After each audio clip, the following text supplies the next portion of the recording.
Hi everybody and welcome back to Picture Dawn's YouTube channel. I'm Susie, for those who never met me before, I've just stumbled across this channel. And this is my flower farm in North Yorkshire in the UK. It's the first week of March and I did have great intentions on this episode of taking you all outside and showing you around the field and the setup that I've got here. But as you can see, it's meteorologically spring now. I'm finding all these new words that I can't seem to pronounce, I'm really sorry, and that is one of them. I'm not going to say it again, you know the word that I just stumbled across. Anyway, it's March, and guess what? It's absolutely throwing it down out there. So I had a little bit of a rethink, and it's at times like this when I schedule my work so that I can stay in the polytunnel. So that's what we're going to do in this episode today. I'm going to show you some of the jobs that I do in the polytunnels when it's raining at the beginning of March. And I just thought, for all we can't get outside today and it's pretty grotty and there's not a lot flowering out there, I've got a few bits and pieces budding up and flowering in the other tunnels, so I thought we'd have a look around them as well. So in today's episode I am going to show you the germination that's occurred over the last few weeks on seeds sown at the beginning of February, and then we're going to pop in the other tunnel and have a look at where the flowers are that are actually in the ground and are starting to bud up and flower now. So I thought that might be quite interesting just to give you a gauge of where things are, certainly up here in this climate anyway. And then we're going to look at the jobs that I'll be doing for the next few weeks. So we're going to look at pricking out and potting on for anyone who is growing into pots. And we are going to be looking at these gorgeous creatures here, which everyone's probably really excited about receiving in the post over the last few weeks. Dahlias! I didn't mean to drop that there, but I'm just going to style it out. Okay, so unpacking your dahlias, what to do with them, what I'm going to do with the dahlias that I had last year that I lifted and have got in crates. I'm going to start getting those out and we're going to have a little look through them and see what's going on with those fellas. So let's look at some germination. Of interest, I'm going to let you know that the seeds that I'm about to show you now are seeds that were sown on the 7th of February, so 30 days ago, and they've all been in the cool polytunnel. They've had no heat, just some water when they were first sown, and then I'm watering these seedlings about once every 3 days. So we are along the top of the sown bench now. All these were sown on the 7th of February, so these have been sown 30 days ago, so that's some calendula there.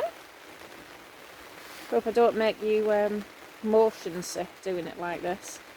Not much germination in this tray. What's cherry caramel phlox? Phlox do tend to take a bit longer, so I'm not that concerned. And I'm even less concerned now because I've seen that. Woohoo! So we've got some phlox going on there. That'll be more phlox there, no doubt. There. That is Phlox alba. There's germination in those as well, tiny little ones. I'm not going to try and zoom in on everything for you because my camera skills aren't up to that good a standard. There was some germination in that one as well. That is dill at the back there. Let's whiz along. What have we got here? These are cornflower black balls. So if you've sown seeds, cornflower, like we did in last week's episode, that is what they look like when they first germinate. So that's what you want to be looking out for. What have we got here?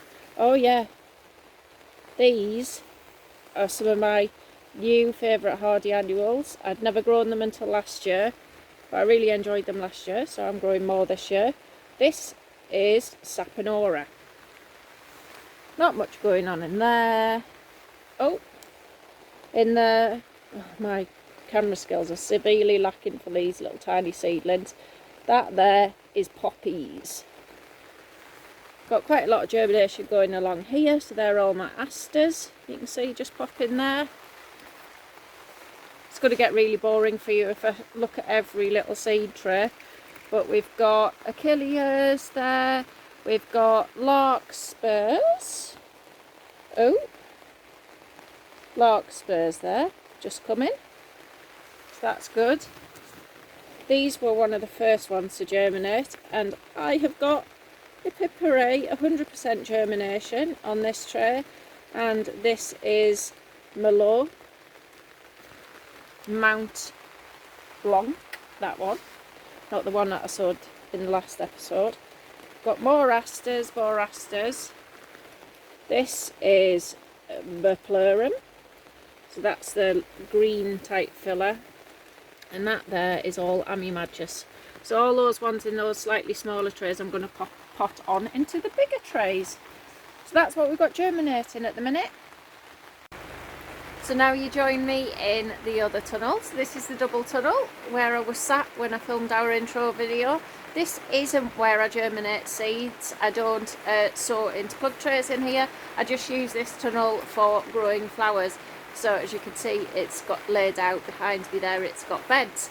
So let's go around and do one of my favourite other jobs, as well as checking on germination, is looking at budded flowers or potential flowers. So this is where it gets exciting. So I swing you around here and we can see, netted up to make them grow nice and tall and strong, we have got a bed of wallflowers. Well, not a full bed, actually a half a bed. And I've never realised how difficult it is to move a camera and get everything in focus. We've got buds appearing. Now I was hoping that we weren't going to have horrible rain, overcast weather, and they would have been in flower, but they're not, and I think they're going to be another week or two, those guys there. So where do I go now? So then over on this left hand side bed we've got cress, 4 rows of cress there, germinating, not to be grown to put in my sandwiches or salads, but this I'm going to let it flower, and then once the flowers are spent on it you get these really nice seed pods, and it's a really great filler to grow for your bouquets. So that's the next one that I've got. So next up we've got Amimagus. It was sown in the autumn and then planted in here, so it's looking nice and green now. And as you can see, in terms of size there, it's up to my knuckles, so it's about 10 centimetres I'd say, and there is 32 of those in there, that little section there.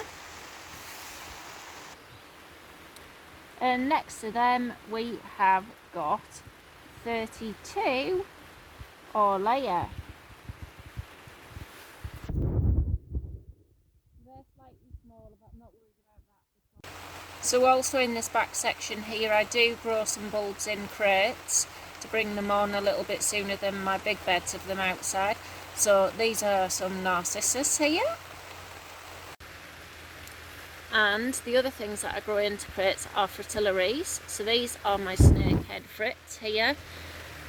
Now what tends to happen with snakehead frits is I panic every year that they're not developing and not growing, but then they suddenly all start like they are at the minute, and then within a matter of weeks they're ready to harvest. So it's quite a quick turnaround with the snakehead frits, from seeing an empty muddy looking crate to being harvesting the flowers. So that's where they are at the minute, and I'd say in about 3 weeks time that'll be full. And these are some more fritillary. These are the UV variety, the Vulpes varieties. They're the little nodding ones. I'd say actually maybe more of my favourite than snakehead ones, to be honest, but I love all frits, so it's difficult to choose a favourite. But they're another thing that I find grow really well in crates. Another thing that I find grows really well in the tunnel is foxgloves. So I'm growing them under netting there, because they produce whopping great big flowers when you grow them in the tunnel. Not so good for bouquets, but if you like a ginormous great big foxglove, which I do, then it's worth growing some in your tunnel. And next, that get a full bed to themselves because they're just blinking beautiful, are my ranunculus. So that's where they're at, if you want a ranunculus eye view. And they should be in flower at the end of April. Then back on the other side, to go out the way we came, we're on the anemone bed. So this variety here is a beautiful bright blue variety, Mr. Fokker.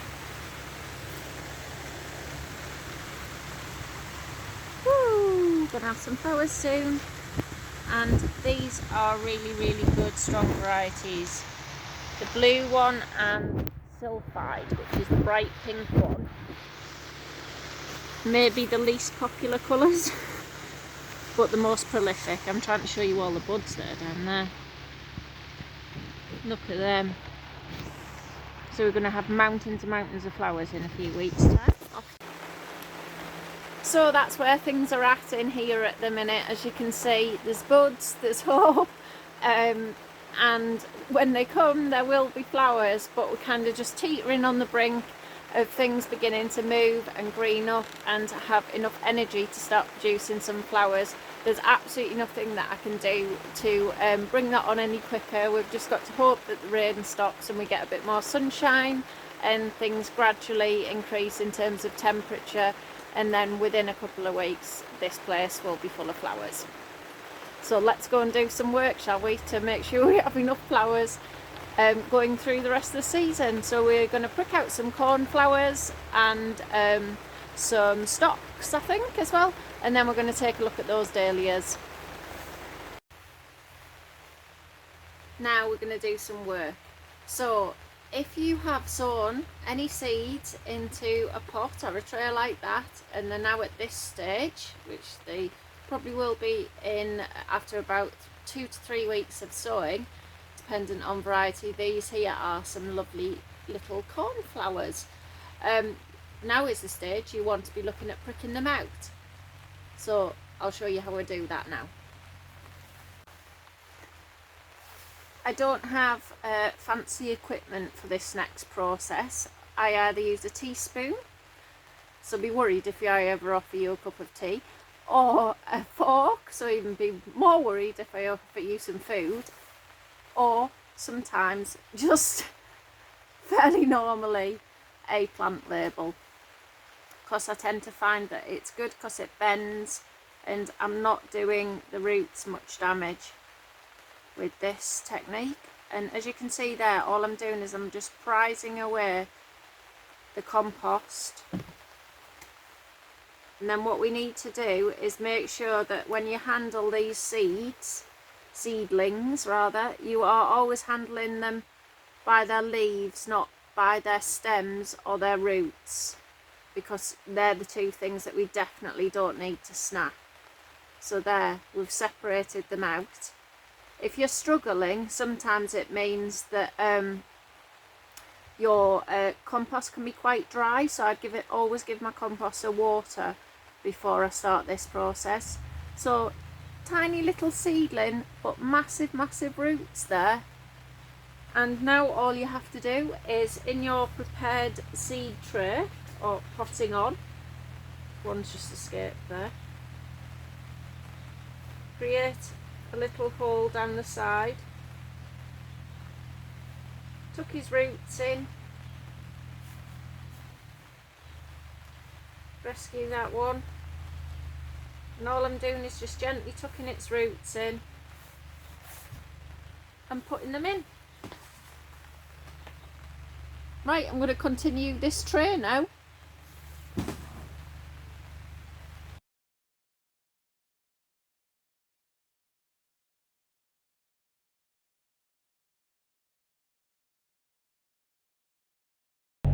So the next thing that I'm going to be talking about is these guys here, dahlia tubers. Now is the time to start off all your dahlia tubers. If you're wanting to take cuttings, or you're going to create extra plants through dividing up some dahlia tubers that you've dug out your ground and stored over winter, or you just simply have bought some dahlia tubers and you want to grow them as they have arrived. The first thing you need to do when they arrive is unpack them and check the eyes, which will be around the top neck of the tuber there, for any signs of crown gall. Now, crown gall isn't on this dahlia tuber here. You can see there it's got an eye developed. Now that is a singular eye, and that tells me that it's nice and healthy. What you need to be worried by are signs where it looks all lumpy and bumpy, as if there's too many sprouts coming out of one area. That's a sign that the tuber might have crown gall. Now those tubers, you need to get them away from all your other tubers as soon as you possibly can, like on the spot, because it's really serious and it can spread to all your other healthy tubers, and that's not something you want. So you need to get them away. There's no fixing it, just get rid of them, in my opinion. Now this is a healthy specimen because we've checked it over. So what we're going to do is get a pot, put a little bit of compost in the bottom, check that your pot is the right size for your dahlia tuber, so it just fits in there nicely.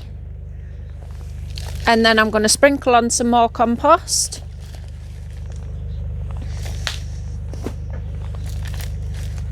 Just up to the neck of the tuber there. You can just see it's just at the top of his root system there. Now I'm going to give this guy a good drink and leave him. I'll probably not water him again until I see signs through the bottom of the pot, or just by trying to shift the top there, you'll feel that it'll have developed a root system, and then that's the point that I'll start to water the tuber again. Now we need to look at the tubers that I've stored over winter. So they were at the top of that field in the summer and they flowered away beautifully, but I've got quite heavy clay here, certainly in areas anyway, and it holds a lot of moisture over the winter, so I just wouldn't risk leaving my tubers in these kind of soil conditions at all. So I've lifted mine, I've had them in crates covered over with a blanket in the polytunnel, and now I'm going to get them out and see what's happened to them. Then hopefully they will be nice and healthy, fingers crossed, and we're going to split them up by looking for eyes on the tubers and then pot them on to create extra plants going into this year. Another technique that you can do with dahlia tubers is, if you get them started off, then you can take cuttings from them. The cuttings that you take from them that way are the cuttings of the stem growth that comes up from the top of the tuber. Now obviously this guy hasn't got any stem growth yet, so that's going to be a couple of weeks until we're able to do that. So today we're going to look at dahlia multiplication, there's another word that I can't say out loud, through cutting up the tubers that already exist, and we will come back to this fella in a couple of weeks. So this is one of my fellas, dug up from the field October, November last year, and he's overwintered in a crate in the polytunnel. Not ideal. If I had a shed or a garage, then I would put them in crates and store them there, because it does get damp in here, a bit too damp in here to be honest, and cold for them. But I put a hessian blanket over the top of the crate, and that is the only option that I have. So that is where they stay, and they take their chances in here. They have taken their chance this year, I've just found out when I got my crates out, with a little mouse nest. So a mouse has decided to nest in one of the crates, which came as a shock to me and a shock to the mouse when I went to get my dahlia tubers out. Anyway, not too much damage done. So this guy here is what we're going to be looking at. Now I'm going to change the camera around because I'm going to have to do some really zoomy in work to show you what an eye is. Not one of them eyes, one of them eyes on there. And I've got my knife because we're going to divide up the tuber into all the pieces that have eyes on them. The eyes are where the dahlia sprouts from this year. So if it hasn't got an eye, it's not going to sprout. If it can't sprout, it can't grow. So it's no point in chopping all these little fingery bits up into individual portions, because not all of them will have eyes. So you've got to be careful as to looking for the eyes. Now I'm going to show you where they are and what to look for. So here we are, close up at the top of our dahlia tuber. Now this section here is the stem growth from last year. As you can see, it's been cut off there when we cut all the dahlias down, and these are the tubers. Basically its root and its food supply. And what we're looking for, if you can just see under my knife there where it's pointing, is that little spot. Now these are the eyes that we want. So each section that we slice off with our knife, we've got to make sure it has one of these eyes. Now they're quite difficult to see. There's one down there, there's one on that section there, and I can see one on that section there as well. They're like little tiny bumps. Now each tuber that we slice off has to have one of these bumps on it. Like I say, if it doesn't have a bump, it's not going to grow. So they are quite difficult to look for. I'm going to slice this one up now and see how many we get out of this tuber. Each one of these individual tubers then will be potted up separately and will produce its own dahlia plant this year.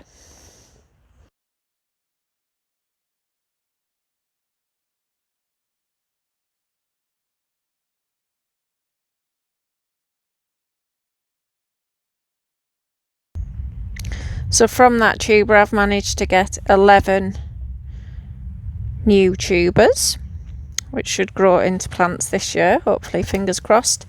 I just wanted to show you this section. This I'm going to discard because this is the parent tuber of this year's tubers. So this was the tuber that had developed last year from last year's plant. Now the reason that every year we either separate up our tubers or take cuttings from them is that the parent tuber becomes quite old and gnarly. You can see it's a lot fatter there, and then it becomes fairly useless and lazy, let's say, and just likes to sit in the soil and not produce the flowers. So these guys are the ones that you get the flowers from, believe it or not. And this one is going to go on the compost heap. So each of our new individual little dahlia tubers that we've chopped off there are going to get potted up into their own pot. Then, just like the new tubers that I was talking about earlier, you just give them one little drink and then let them develop their root system, and then give them more water as they progress to develop a root system. So that is that technique there. Like I say, you can take cuttings as well. That will take a little bit longer because you'll have to wait for the plant to develop some freshy green growth to be able to take the cuttings from. If either of those techniques don't suit you and you're not overly confident about slicing up last year's tuber, another way that I produce more is just to make sure that I can see the eyes developing. I'll take my tubers that I've dug up and I'll plant all these ones into a crate. I'll take all the tops off with my secateurs, plant them into crates and start them off growing, and then what will happen is you'll be able to see the eyes develop, and as the eyes get bigger they'll become more significant, and then you will feel more confident in splitting the tubers up in the way that we have with these. It just gives you a little bit more certainty that you're actually cutting off a section with an eye to it. So that's just a little technique that I use as well. I hope you found today's video interesting and have enjoyed seeing what's going on here and what I'm going to be doing over the forthcoming weeks. So let's wait and see what the weather does next week as to what next week's video is going to be. But I'll catch you soon. Cheers, bye.